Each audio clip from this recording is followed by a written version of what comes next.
Hello guys, so welcome to today's show. My name is CHUKS and you're on JFL TV, the home of football.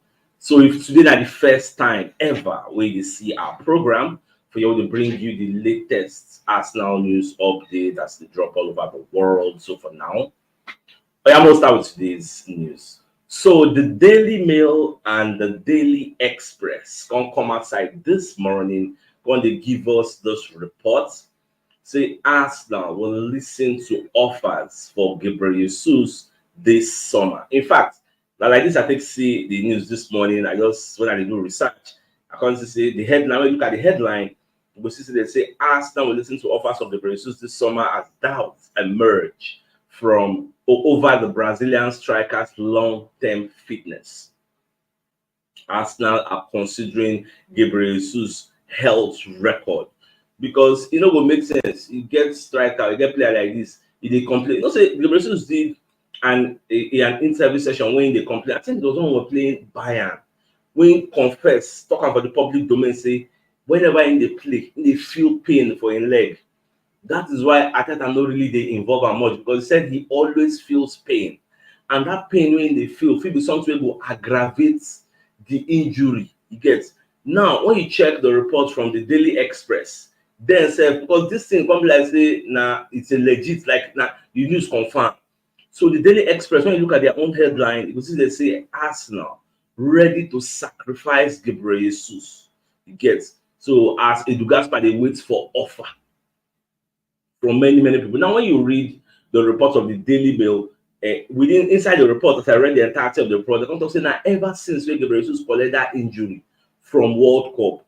Say now dear when go represent by Brazil. Now since then he only gets all these issues. Get just the disturber. They don't play. They don't go open the leg, do repair them again. Still yet he never still go. So they are looking at the future, what the future holds for this player. Now, if you're not aware, Gabriel Jesus still get like 3 years left on his contract after this season not end. He don't play like 2 years now for Arsenal. So we are looking at the future, and this same thing will happen to Gabriel Jesus.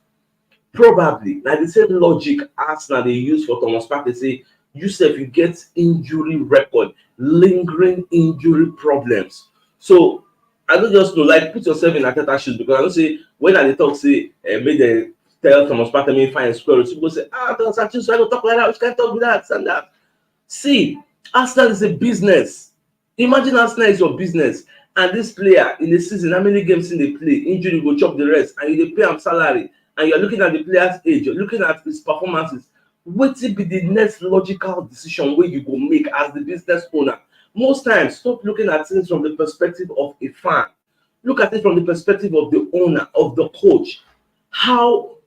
What is the productivity level of this player? How does it contribute to the team? How many games Thomas Partey don't play for this season? We are not talking about the player's ability or capability. Those ones we know say then they're good, but when it matters most, are they available? We're talking now, the sole focus should be on availability. Now it's supposed to be not the player's ability. We don't say that one are confirmed. All these guys are good players in their own right. But how available are they? These are the questions. Would you prefer we have a player with a clean bill of health like Declan Rice compared to a player that has injury, like the injury prone, they high, like a Thomas Partey? Like make it make sense, get. Because see what we experienced this season. Imagine that we did not buy Declan Rice. While we no go there for this title contention race. So we dey fight for this title. Who did we have? Jorginho and Elneny. Now we use the goal. So these are the issues. So I want to rack on our brain. Bring up an opinion. Do you subscribe to like what's in Daily Mail they talk, what the Daily Express they talk? There is an atom of truth of these things. Like Arsenal are considering their options. You know me say at the end of the day, the Brazil's nobody here for next season. No. But at the moment, they are considering, even Thomas Partey, they are considering their options. Say, if we give this guy contract extension, what will be the guarantee? Say, this guy go play even if not 20 games next season in all competition. What is the guarantee? That's the issue. Look at Jorginho. Even though Jorginho don't dey old, Jorginho is like 32, he already gets an injury record. The guys still there available. How many times I say you miss like 5 games, miss like 10 games? They're always there available when we play. So these are the talking points. Now, before we proceed, happy new month. of May, to our community members, to all of you. We pray say this month, it will bring so much goodies to us, so much success and prosperity. Any projects we they do last month, where you know finish AJ this year, this month, this new month, you go finish am. Anything they pray for, say may God give you. Last month, you never get them this month, AJ, you will get them in Jesus' name and inshallah. Amen. And that's how it will be. All right, so I stumbled upon this this video from ESPN this morning. I can't quickly watch out before the show. Now, the title of the video is Arsenal have been better than Man City this season. ESPN FC. Now, I watched the video. I like what the pundits were talking about, because when you look at Arsenal statistics this season against the top six, Arsenal performed better than the likes of Man City, the likes of Liverpool. In fact, head to head between we and Man City, we and Liverpool, we perform better than them in all ramifications. When it comes to goals scored in this season, we have the better goals. When it comes to the best defense, we have it. When it comes to most clean sheets, we are like all the metrics favor Arsenal. That is why Paul Merson said, if at the end of the day, Arsenal don't come win the league, Arsenal players will wonder, what more can we do? Like, should we go on beating the entire season before we win the league against Man City? So these are some of the talking points. Although some people say they argue for the comment section there, say why would they say that Man City are still better? People they look Man City based on their past glory, what they don't do before.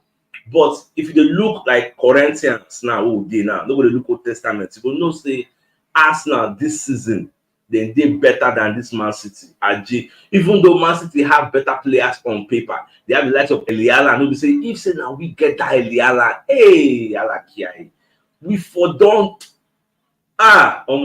things what we for don't do, but we see they try in our own little way. We see they try, but it is what it is. I just like the fact that they analyze all those things. It really give me joy.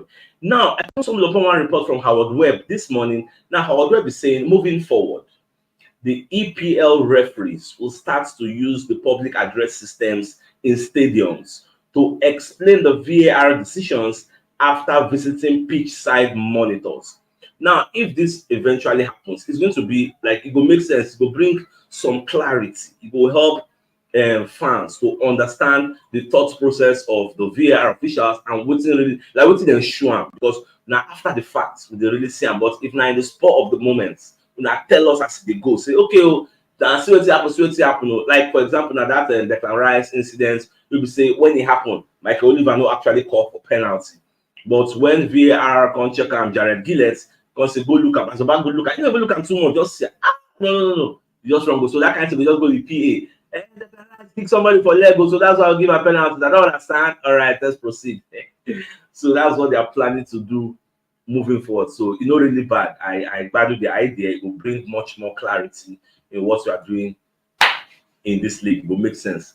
Now, away from that, so we're going to look at why Arsenal are kings in the not London, in London this season. Why Arsenal are the kings of London this is now. The reason they say Arsenal are king of London are because of what Arsenal don't do, how they dispatch all their rivals, all the derbies who don't play, all the London teams who face. So when you look at, you go to say Arsenal played 12 London derbies, home and away, and we accumulate 24 points, as you can see on the screen. So even though Chelsea still get like 2 more derbies to play, but regardless of what happens, they no fit usurp us for the number 1 position. So for this season, at least it will be bragging rights for London, where Arsenal fans will say we are the kings of London. London is red this season because of statistics like this. So that one said they now. David Seaman, who's one of the legendary goalkeepers at Arsenal, instead of come as I want to give intake for the match we play against Tottenham Hotspur, and they talk about the errors where a fellow goalkeeper Raya make. Because Raya be like an understudy to him. No, because Raya did 2 mistakes for that match, 2 errors. First of all, say the way Raya did think when that incident happened, he won't pass the ball. Now, because of the pressing of Tottenham Hotspur don't cover that pressing area. He can't like panic. He don't know what he will do. He can't play the ball. Go give the opponents. Now, as he give the ball to the opponents, you wait. If you observe, Raya dive before the player play the ball. That is error number 2. That is why for the full-time analysis, so they do the analysis after the match, I was saying Raya behaved like say that thing a penalty. I said it because I saw it. So Seaman is saying, at least you don't do that first error. You should have waited. Make the guy play the ball. Then you dive. If you catch him, fine. If you don't catch him, fine. Don't be saying you go first dive before they play ball. Like, who does that? So he castigates Raya, but I like the fact that at the end of all the criticism, you can praise Raya for the reaction, because after those type of errors, there are some goalkeepers who go be say the remainder of the game they'll come the panic. They don't know what they do because they don't already do mistake. That mistake will come override their judgments. So, but Raya still stood calm, firm. He gets, and he came out, handled all the crosses in the air. Like, he did fantastically well. Like one of our community member talk say, when you watch that match, if you say you don't see the error, if you can't watch the match, you wouldn't know say Raya don't do error before. Although Raya don't come and say, I can't apologize to us, fine, we'll forgive you. That's what they forgive Ramsdale now. We will forgive you based on say we win. Oh. You say we don't win, if I collect, don't say if I collect for social media, they go back and give you go jackpot. So it is what it is. Now, Fabrizio Romano come and tell us the deal between Arsenal and this our own player Jorginho. Say the contract. So Arsenal offer Jorginho a contract extension. So he say the thing don't enter advanced stage. Now where he did now.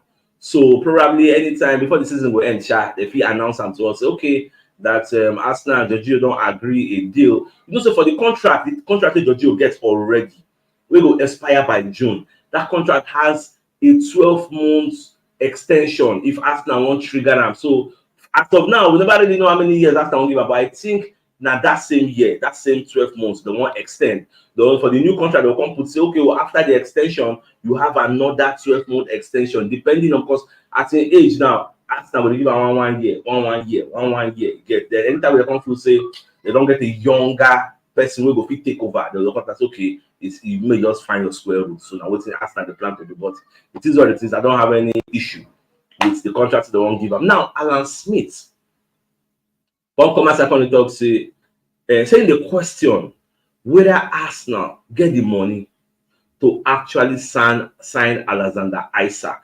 So Alan Smith just put in word because there's this rumor, there's this news out there, this narrative say Arsenal won't sign Alexander Isak, even though some part of the Arsenal fans they complain, say Alexander Isak is an injury-prone player, it won't be that productive. So if you are complaining of the likes of Thomas Partey, the likes of Gabriel, why would you want to even bring Alexander Isak to come and compound our worries with his own injury record? Then it's not you don't get injured. Just like we wanted to get Pedro Neto, people they complain of an injury record also. Now, when you read that extensive reports where they put out from the Newcastle, so the contract say Newcastle actually got Alexander Isak from Real Sociedad for 60 million.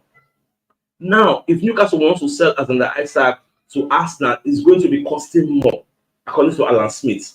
So the narrative out there is that if Arsenal offer Newcastle 100 million, Newcastle will let the player go based on their profitability and sustainability regulation issue with the FA. So look at it this way.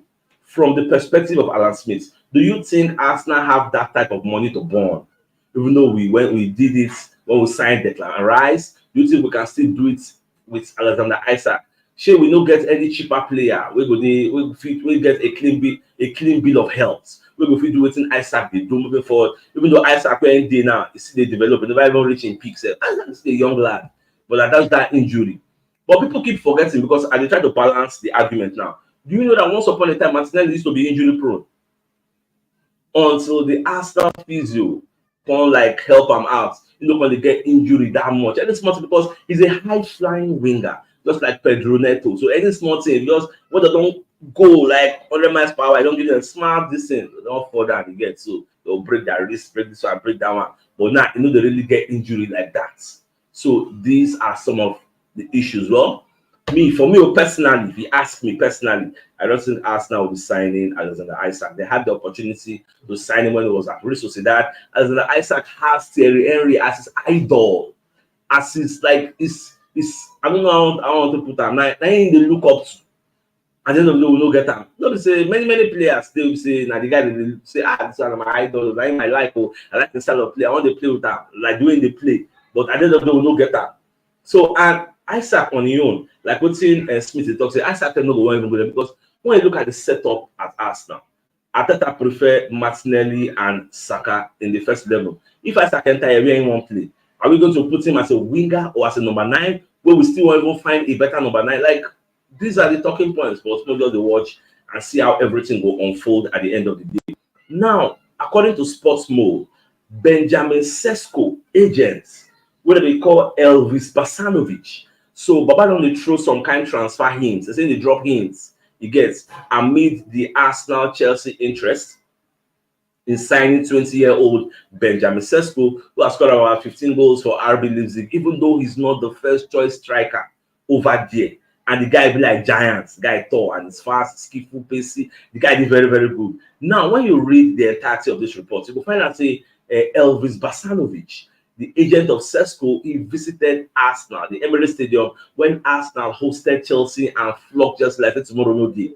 So he snap picture or come post on social media. Now people call the talk say when he come Arsenal, obviously na VIP will be. So we go discuss Arsenal because it is in the public domain that Arsenal are interested in signing Benjamin Sesko, who is very, very young and can still develop into a monster striker.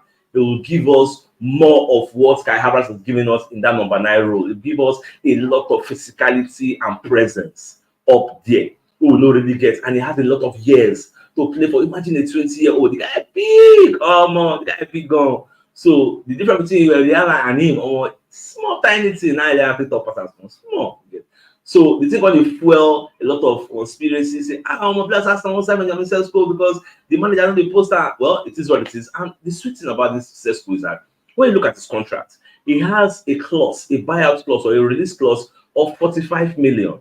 So it will not be costing us an arm and a leg if we really want to go for Benjamin Sesko. Let's say maybe our A, like the people, the major people will find maybe Osimhen, work out, all those Vlahovic, work out, all those Ivan Toney based on the age. So one free, so we don't want a temporary stopgap, we want like a long-term deal. So all those kinds of things. For me, they go for Benjamin Sesko. I don't have a problem with that. I don't know about you. What do you think about the player? Because the guy said he can be developed. Because like we say, he never reach a peak meal. He can be developed into that. So that said, it make a whole lot of sense. Now, this brings us to the major news of the day.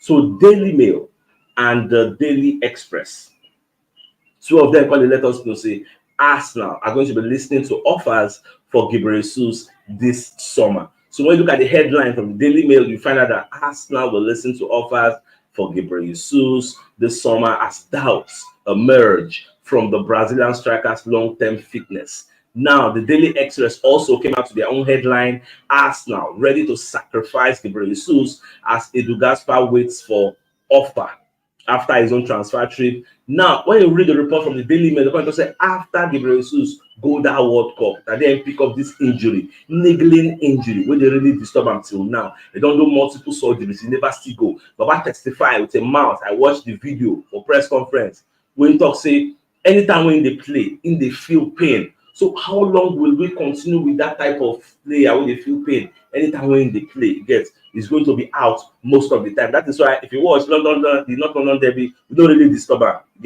We just stay for the bench, probably because of his health record. So I don't know. The figures still sell him, but Arsenal are considering it. So depending on who they bring in at the end of the season, if they bring in a formidable striker, you may be surprised. They'll plan say, Baba, I bet we'll find your squad because if we continue like this. But who knows? Let's just keep watching. All right, my dear Arsenal, this is a fine place for us to call the show an end. So today I come your way in the evening to give you the evening news. Well, then thanks for tuning in and enjoy the rest of your day. Bye, guys.